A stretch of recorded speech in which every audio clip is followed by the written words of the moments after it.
말씀 보겠습니다. 시편 27편 5절 말씀을 보도록 하겠습니다. 구약 성경 약 820쪽 정도에 있습니다. 시편 27편 5절 말씀을 함께 한 목소리로 읽도록 하겠습니다. 읽겠습니다. 여호와께서 환난 날에 나를 그의 초막 속에 비밀히 지키시고 그의 장막 은밀한 곳에 나를 숨기시며 높은 바위 위에 두시리로다. 아멘. 네, 아멘.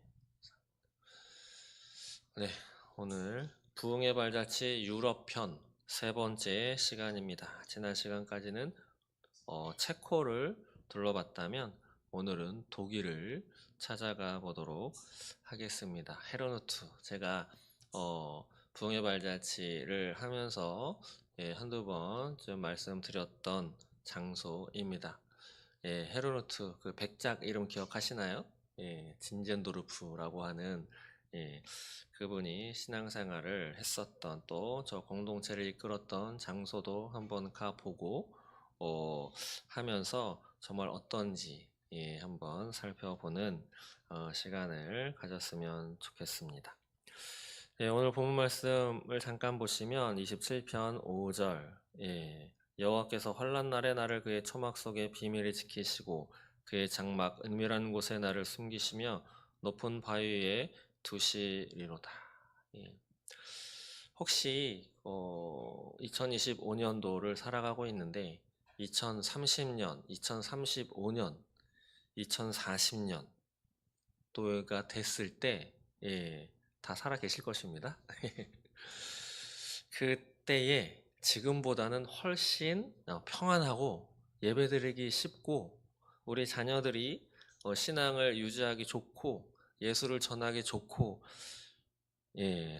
삶도 윤택해지고 마음도 평안하게 별로 걱정할 거 없이 이 대한민국에서 평안하게 해외를 나가도 인정받으면서 그렇게 믿음 생활도 그냥 지금보다 더 좋게 안락하게 하면서 그렇게 하게 될 거다라고 생각하시나요? 어떠시나요? 모르겠습니다. 그렇게 될 수도 있고 안 될 수도 있는데 제가 생각하는 바 또 제가 성경을 통해서 보는 바는 점점 차별금지법이 통과되든 그렇지 않든 동성애가 우리나라에서 합법화가 되든지 그렇지 않든지 간에 또 이 나라가 대선을 앞두고 있는데 대통령이 정말 우리가 이 사람이면 될 거야 라고 했던 그분, 그 사람이 대통령이 당선이 되어서 상대방 사회주의, 공산주의, 주사파 세력으로 드글드글한 중국을 등에 업은 공산당을 등에 업은 그런 세력들을 다 떨쳐버리고 그렇게 되든지 또 그렇게 되지 않든지 간에 제가 본 성경에서는 점점 이게 마지막 때를 향해서 가고 있잖아요. 예수님은 너희들이 맞이할 마지막 때는 평안하게 누우면서 또 전도가 될 것이고 말 한마디 하면 사람들이 다 반길 거고 어디를 들어가나 예수 믿어? 교회 다녀? 신앙이 뭐 3대째야? 라고 하면 정말 쌍수를 높이 들고 환영하면서 너희들을 그렇게 맞아들일 거야 라고 한마디도 하지 않으셨습니다. 목사님과 권사님 보시기에도 그러시죠? 그런 말씀이 없어요. 늘 깨어서 기도해라. 끝까지 견디는 자는 구원을 얻으리라. 왜 끝까지 견디는 자라고 하셨을까요? 저는 저도 좀 무지했어서 그런 생각을 못 해봤었는데 우리나라는 6.25 전쟁이 휴전이 되었죠. 저는 전쟁을 모르는 세대입니다.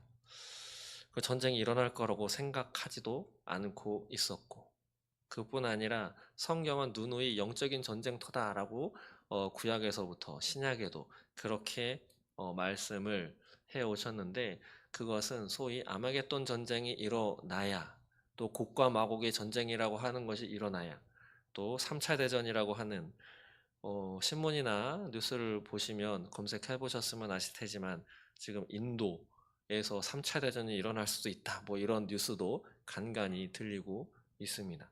그런 3차 대전이 일어나야 또 중국이 대만을 실제로 침공해야 북한의 김정은이 우리나라를 쳐들어와야 실제적인 전쟁이 일어나고 또 그 뒤에 있는 영적인 전쟁이 일어나는 거다라고 생각을 해왔었는데 지금은 생각이 많이 바뀌고 있습니다.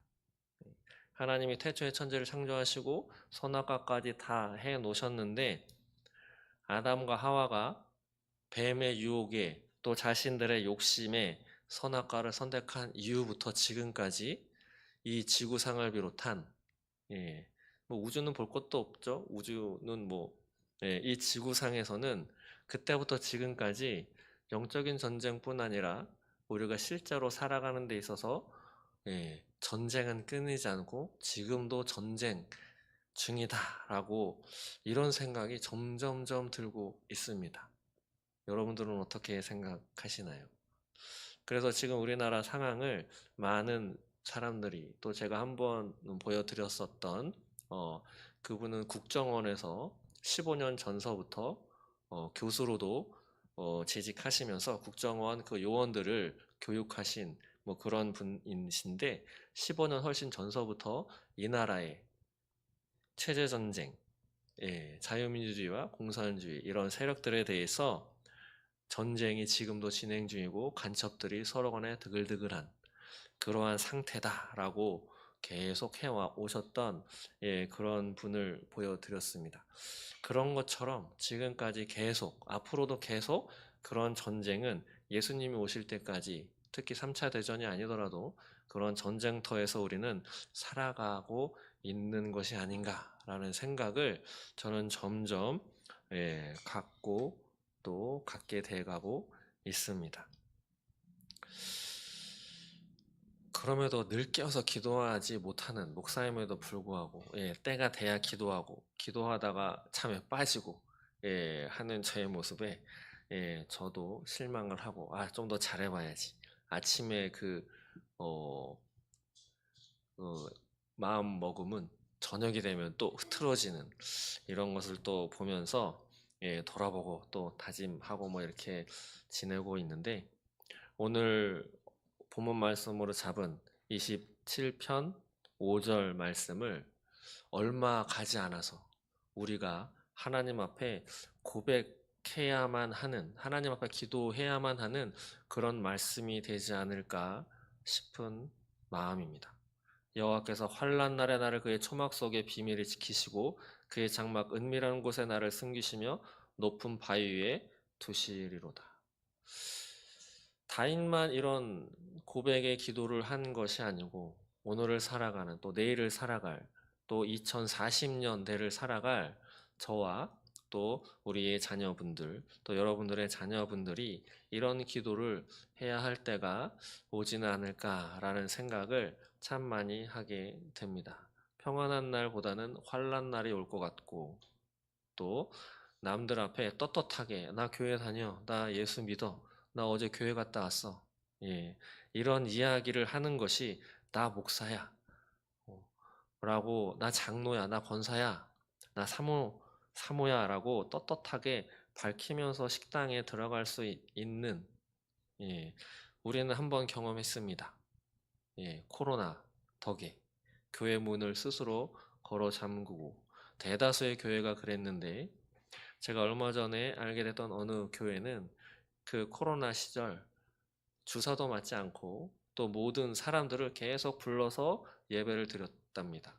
근데 경찰들이 한 번, 두 번, 세 번, 여러 번 와가지고 교회가 몇 번 폐쇄되다가 급기야는 유튜브도 다 계정도 파괴되고 교회도 다 문을 닫게 돼서 지금은 집에서 설교를 해서 유튜브로 하시는 그런 목사님도 보게 되었습니다.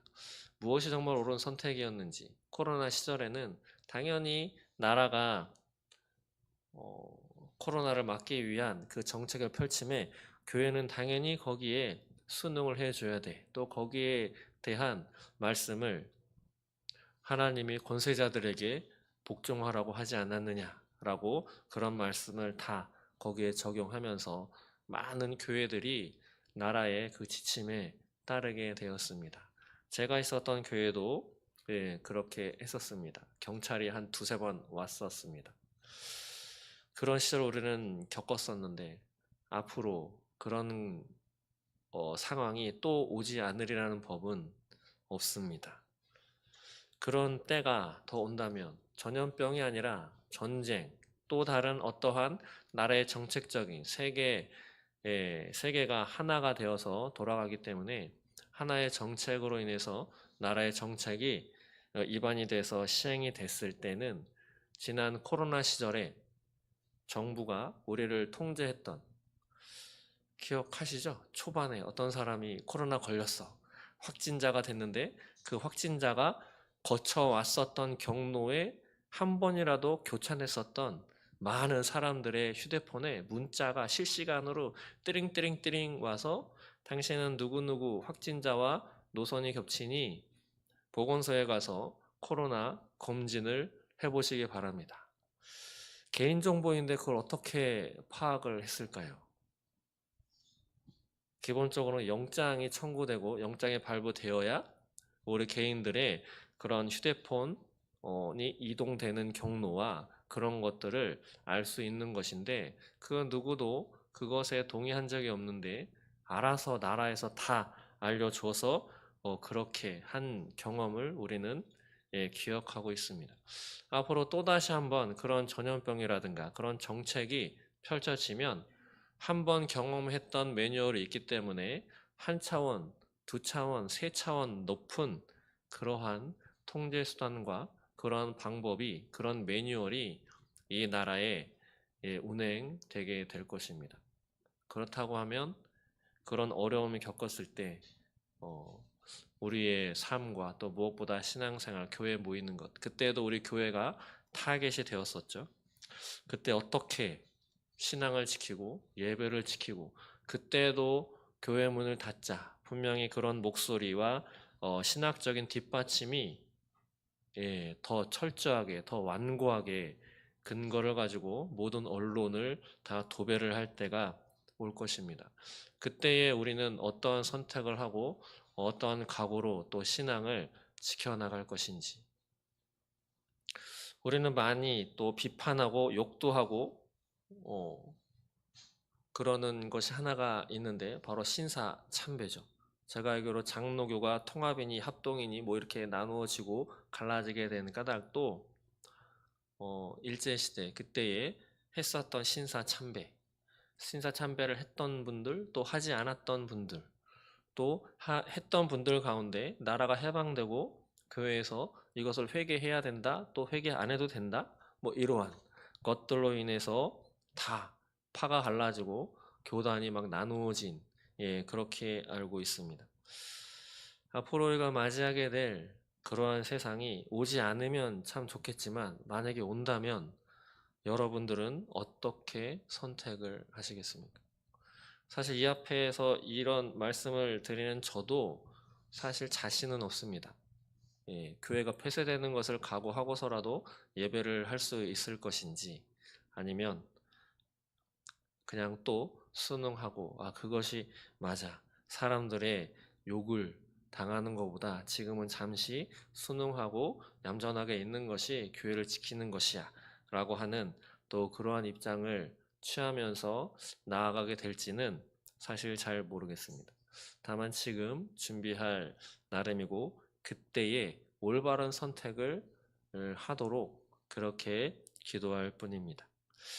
그러할 때에 정말 하나님께서 그러한 환난 날에 저와 여러분을 하나님의 초막 속에 비밀히 지키시고 그의 장막 은밀한 곳에 숨기셔서 하나님이 지켜주시기를 소망합니다. 그때에 오늘 읽었었던 시편 27편 5절에 이 말씀이 성령님께서 기억나게 해 주실 것입니다. 오늘을 살아가는 우리만 힘들게 살아간 것이 아닙니다. 영상을 보기 전에 잠시 말씀드리면 진젠도르프 이름이 원래 길었죠. 니콜라스 루드비히 진젠도르프. 1700년 5월 26일 태생입니다. 예. 제가 알기로 우리 더생명교회는 이만한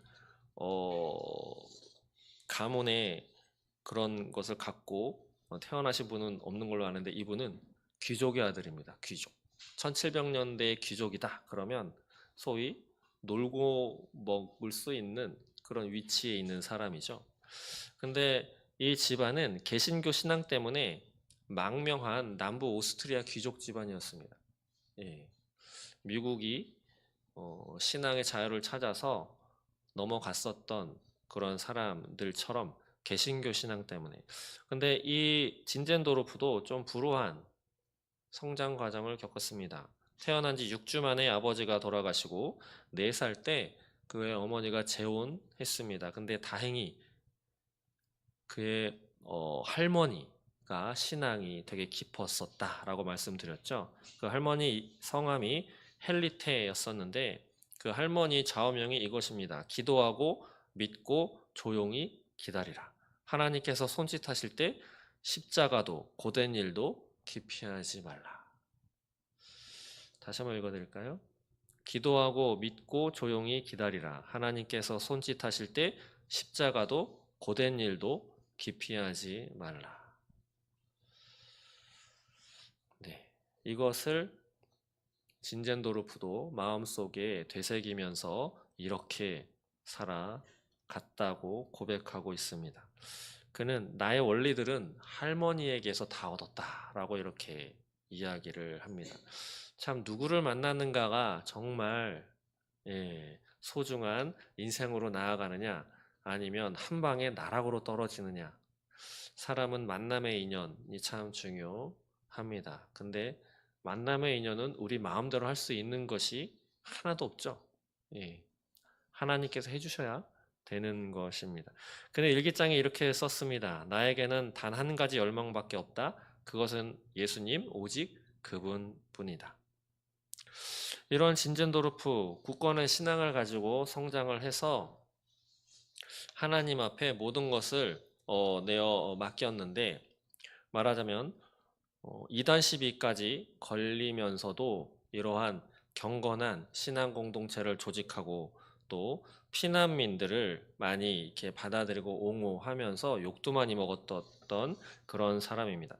피난민을 도와주다가 스스로 난민 같은 생활도 했었고 선교 그런 최전방에도 뛰어들었던 사람이고 국경을 넘어서고 영주의 그 권한도 넘어섰던 사람, 종족의 경계선도 넘었고 피부색 이러한 경계선도 넘었었던 사람.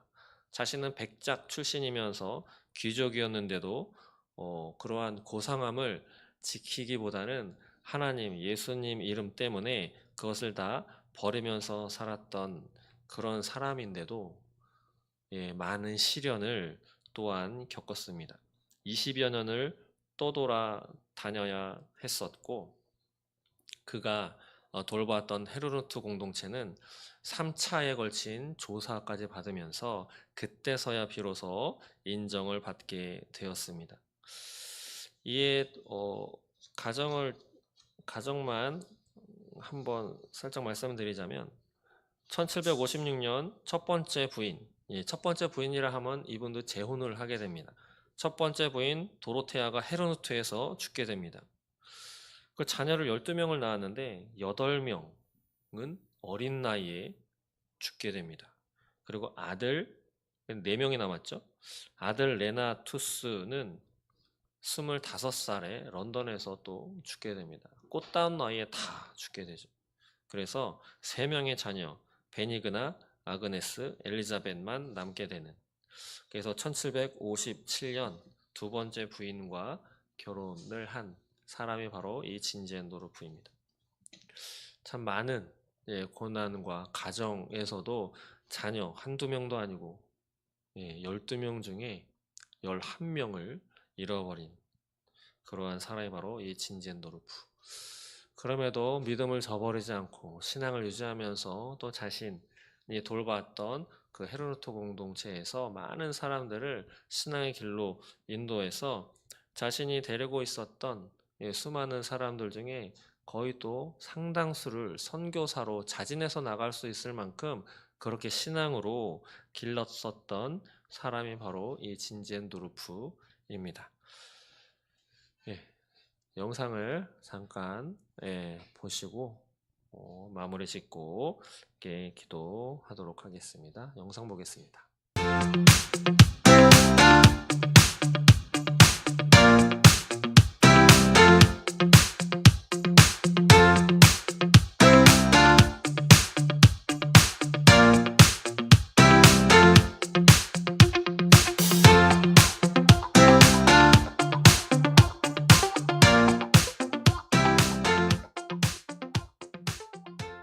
체코 땅에 루터보다도 100년 앞서서 성경대로 살고자 했던 그런 초기 종교개혁의 첫 세대들, 또 이 편에 그 당시의 신앙을 지키려고 지하교회와 같은 그 땅굴을 파고 그곳에서 생활을 했던 그런 시간을 우리가 둘러봤습니다. 그리고 이어서 유럽은 한 대륙이기 때문에 한국인들에게 우리가 경험할 수 없는 신기한 경험이 있죠. 차를 타고 국경을 넘어가는, 아마 우리도 복음 통일이 되면 우리 다음 세대들, 우리 자녀 세대들은, 또 오늘 이 영상을 시청하고 있는 믿음의 세대들은 육로를 통해서 북녘 땅을 넘어서 육로 선교의 시대가 열릴 텐데, 우리가 체코에서 차를 빌려서 독일로 넘어가는 그런 여정이었습니다. 폴란드를 살짝 건너서, 사실 폴란드 지나가는지도 몰랐습니다. 그리고 이제 바로 독일로 넘어가게 되는 장면인데, 이렇게 보시는 것처럼 굉장히 큰 이런 평야들이 나옵니다. 한국에는 이런 큰 평야를 우리가 보기가 쉽지가 않은데, 유럽에는 저런 큰 평야 때문에 전쟁도 많았고, 또 적군의 침입도 유럽에 아주 치열했고, 또 농작물도 많이 추수할 수 있었던 저런 길을 지나서 저희가 이제 독일의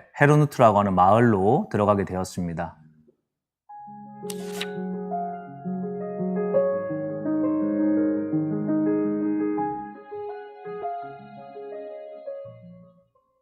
이게 이제 진젠도르프라고 하는 헤르누트의 그 마을을 세운 사람의 흉상이라고 해야 되겠네요. 한국 교회에 많이 소개되지는 않은, 어떻게 보면 낯선 인물이기도 합니다. 모라비안 교도들이란 단어들, 또 헤르누트라고 하는 단어들, 한국 교회에서 잘 소개되진 않지만 사실 우리 개신교에 특별히 굉장히 많은 영향을 끼친 분이시고, 또 특별히 저희가 관심을 갖고 이 진젠도르프 백작을 의미 있게 다시 추적해 보는 것은, 한 개인의 기도와 하나님 앞에 경건의 삶을 통해서 유럽 전역의 90%가 넘는 세계 선교를 감당했던 기초가 되었고, 또 그가 죽고 나서 많은 열매가 맺혔지만 사실은 그가 헌신할 때는 그 열매를 바라보지는 않았잖아요. 마찬가지로 어떻게 첫 시작을 했고 어떤 믿음으로 주님 앞에 나아갔을까를 실제 현장에서 가보고, 또 여러분들과 함께 그 주신 은혜들을 나누려고 이렇게 가게 되었습니다. 이게 이제 마을 전경인데요.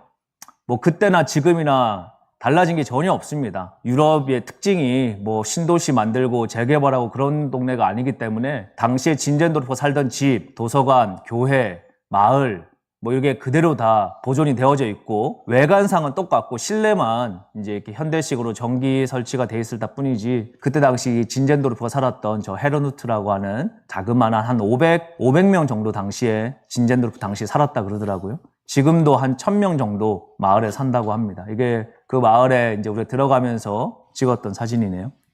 여기가 이제 우리 진젠도르프의 그 헤르누트 공동체가 당시에 신앙생활을 하시고 난 이후에 어떤 열매가 있었는가에 대한 선교 박물관이거든요. 저희가 처음으로 이제 들어가서 저곳을 가보게 되었는데, 마침 저희가 방문한 2022년 올해가 헤르누트 설립 300주년이었습니다. 그래서 이렇게 300주년 기념 특별한 행사도 하고, 또 건물도 새롭게 이렇게 단장하고 있었는데, 참 의미 있는 중요한 때에 저희가 이곳을 가보게 되었습니다. 저 박물관에 이제 가보시게 되면은 선교의 역사, 초기 우리 개신교 선교의 역사가 쭉 보여지게 되는데, 사실 선교라고 하는 개념이 근대 기독교사에서는 생긴 지가 얼마 안 됐습니다. 그런데 이미 저 헤르누트 공동체에서 당시에 아까 제가 한 500여 명의 주민들이 살았다 그랬는데, 그들이 주님을 뜨겁게 만나고 기도하고 예배하는 일에 올인하기 시작을 하고 한 10년이 지난 후부터 선교사들로 열방에 흩어지기 시작을 해서 결국은 270명 가까운 그 공동체의 절반 이상이 되는 어린아이들 빼고 노인들 빼고 나면은 사실은 선교 갈 수 있는 사람들이 거의 다 나갔다는 얘기가 되겠죠. 그런데 뭐 그냥 선교사가 아닙니다. 어떤 분은 종신형 선교사로 스스로 노예가 되어서 노예 마을에 나아가기도 했고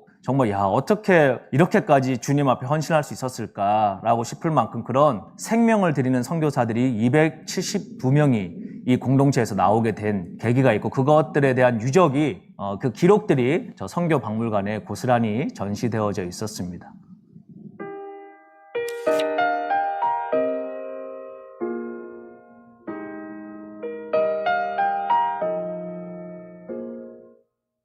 저 헤르누트 공동체가 드리는 교회 건물의 외경 사진이고요. 지금도 주일날 예배가 드려지고 있습니다. 가보시면은 특징이 있죠. 굉장히 깨끗하고 단정합니다. 저희를 안내해 주시는 한국인 선교사님 저기 한 분 사시더라고요. 그래서 어떻게 컨택이 돼서 저희한테 잠깐 설명을 해 주셨는데 왜 이렇게 여기에는 아무런 장식이 없습니까? 라고 여쭤봤더니 진젠도르프 백작이 이야기하기를 우리가 하나님 앞에 드려야 될 장식이다. 우리가 이제 꽃이라는 거죠. 그 말이 기억에 남더라고. 우리가 하나님 앞에 드려야 될 꽃이다. 우리가 매주 주일날 여러분들 다 교회 나가실 텐데 교회 나갈 때 신앙생활 오래 하다 보면 그냥 습관적으로 교회 갈 때도 있고 또 아무 생각 없이 주일 예배 앉아 있는 경우도 있고 저도 과거에 그랬던 적이 있었습니다. 그런데 내가 이번 주에 산 삶의 예배를 가지고 주님을 찬양하러 주님을 경배하러 나아가는 것 사실 하나님이 제일 원하는 거는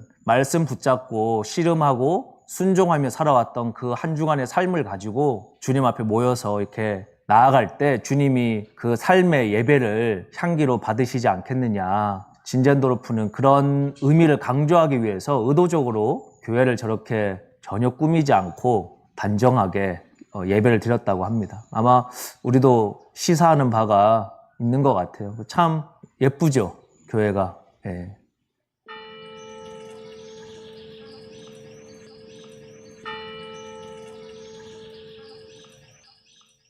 헤르누트의 문화 중에 하나가 지금까지도 유지되고 있더라고요. 400년이 지났는데도 로중이라고 하는 뭐 우리로 치면은 아침 큐티라고 할까요? 그 진젠도르프 백작이 밤새 하나님 앞에 말씀으로 씨름하면서 매일 아침마다 말씀을 함께 신앙생활하는 동역자들과 함께 차를 마시면서 아침을 먹으면서 빵을 떼면서 말씀을 나누고 자녀들과 또 자신에게 맡겨진 믿음의 동역자들에게 똑같이 오늘 받은 로징을 순종하려고 하고 그리고 그 묵상된 말씀이 책으로 또 엮어가지고 지금도 그 로중을 만들어서 정렬되는 거죠. 하나님이 주시는 말씀에 같은 공동체에게 주시는 말씀 안에서 그 전체 공동체가 말씀 안에서 정렬되어지는 그런 시간들을 갖는 그런 문화가 2층에 잘 전시되어져 있었습니다. 그래서 저희도 우리 스태프들 4분이 함께 갔거든요. 저하고 우리 고영혁 형제, 오창세 목사님, 우리 김현찬 실장님 이렇게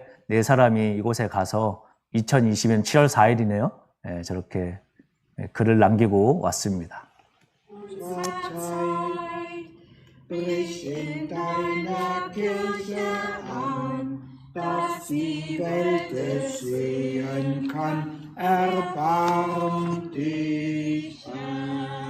마침 모자 쓰고 계시는 독일인 보이시죠? 이분이 지금 현재 교회의 담임 목사님이세요. 근데 이제 나이가 많으셔서 원로 목사님이시죠. 목사님이신데 참 우리가 운이 좋게도 저렇게 의자들을 들고 옮기시길래 우리 남자들이 4명이 건장한 청년이니까 우리가 도와드리겠습니다 하고 같이 의자를 도와드렸더니 이제 담임 목사님이시다고 소개를 해주시더라고요. 그래서 인사를 나누는데 지금 뭐 준비하세요? 그랬더니 마침 로중을 아침에 이렇게 몇 분의 교인들하고 나누신다고 그래서 저희도 참여해도 되겠느냐 그래서 같이 참여를 하게 되었습니다. 그래서 이렇게 손에 들고 있는 게 그날의 말씀이에요. 오늘 묵상한 하나님의 말씀을 가지고 길게도 하지 않습니다. 한 15분 정도 했던 걸로 기억이 나는데요. 짧은 시간 함께 로중을 또 참여할 수 있는 은혜가 있었습니다. 아마 우리 같이 가셨던 소개해 주신 선교사님하고 또 목사님하고 이렇게 진젠도르프 흉상 앞에서 기념사진도 같이 찍게 되었습니다.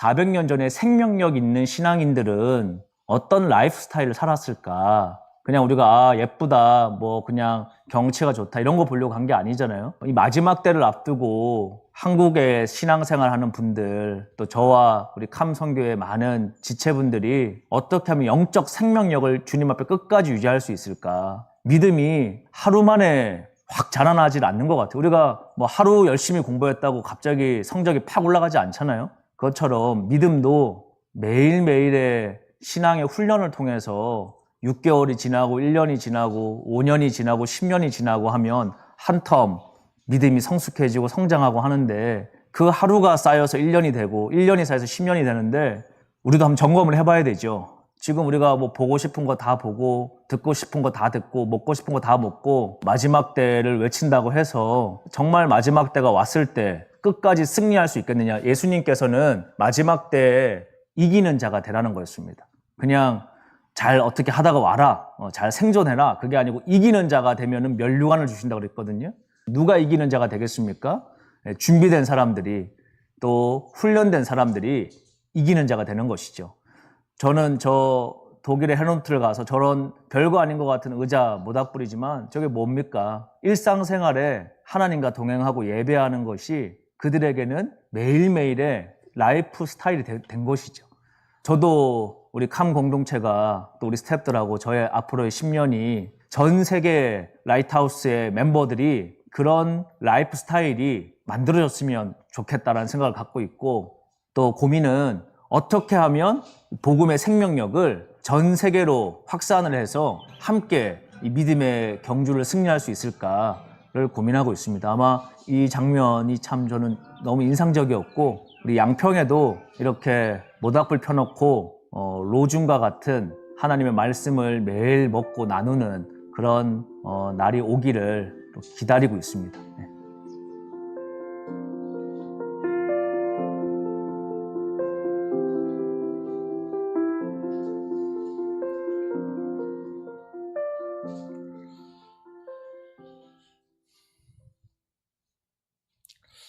네, 잘 보셨나요?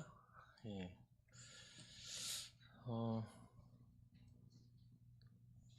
뭐 그렇게 뛰어나고 대단하고 뭐 이런 장면은 별로 안 보입니다. 하나 이제 교회가 저도 생각난 게 지난 시간인가 지난 시간에 보았었던 야누스의 그 베들레헴 교회 거기도 그렇게 화려하거나 이런 게 별로 없이 그냥 흰색의 단촐한 그런 예배당이었습니다. 저도 이 영상을 꽤 전에 봤었는데 이것을 보면서 정말 그 로중이라고 하는 그 말씀, 밤새 씨름해서 말씀 하나 붙잡고 그것을 손으로 일일이 써서 그날 아침에 귀족이었기 때문에 같이 있었던 종들한테 이런 거를 다 쪽지를 나눠줘서 주변 마을에다가 가서 전해주어라 해가지고 종들이 아침마다 가가지고 그것을 막 전해주었었다라고 합니다. 뭐 대단한 것도 아니고 아까도 그 모여서 그 로중이라고 하는 아침 큐티라고 하는 것 잠깐 보셨는데 찬양하는데 저희가 갖고 있는 거는 이건 되게 과한 거죠. 아무것도 없이 그냥 종이 A4 용지 종이 한 장 가지고 목소리로만 예배를 드리는 저희는 부자입니다. 저기에 비하면 저렇게 또 명맥을 이어가면서 신앙을 지켜가는 한적한 곳에 하나님과 하루하루 이렇게 나아가는 오늘 이 말씀을 준비하면서 한 가지 안타까운 것은 저희도 원래 저런 것으로 하루하루 신앙을 유지하면서 지켜가며 살아가면 참 좋겠건만 이 나라 정치에도 신경을 써야 하고 법이 어떻게 올라왔는지도 저도 별로 신경 안 썼던 저걸 내가 신경을 써야 돼? 라고도 생각을 안 했었던 것을 지금 한 가지 한 가지 찾아보고 보고 또 들러보고 이렇게 해야 하는 대한민국 상황이 참 안타깝기 그지없는데 그래도 그렇게 해야 할 때가 지금 우리가 저와 여러분이 살아가는 이 대한민국이라고 생각합니다. 지금 하지 않으면 몇 년 지나서 저 뒤에서 혼자 있는 우리 애가 학교에서 이상한 거 배워와가지고 아빠 남자인데 여장하고 와가지고 또 수영복 같은 거 입고 와서 이상한 거 가르쳐 줬는데 이거 뭐야? 라고 하는 이 질문을 받을 수밖에 없는 상황을 지금 미국을 비롯한 여러 선진국의 상황을 바라볼 때, 예, 아니다라고 하지 못할 그런 상황을 우리는 맞닥뜨리고 있는 것이 현실입니다.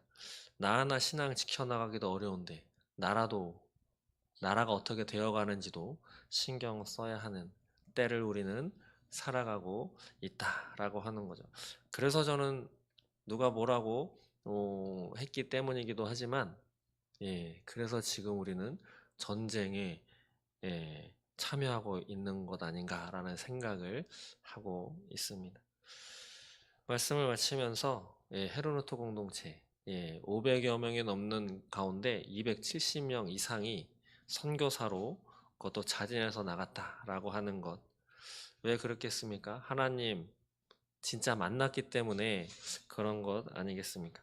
저는 더생명교회 또 함께 예배드리고 있는 모두가 선교사로 나가지 않을지라도 하나님을 깊이 만나고 하나님을 만난 그것 때문에 세상이 뒤집어지고 나라가 어떻게 돼도 신앙만큼은 꼭 지켜서 하나님 앞에 나 이렇게 신앙 지켰다고, 나 이렇게 예수 전했다고 이렇게 말할 수 있는 그러한 이 땅의 삶을 살아내시기를 소망합니다.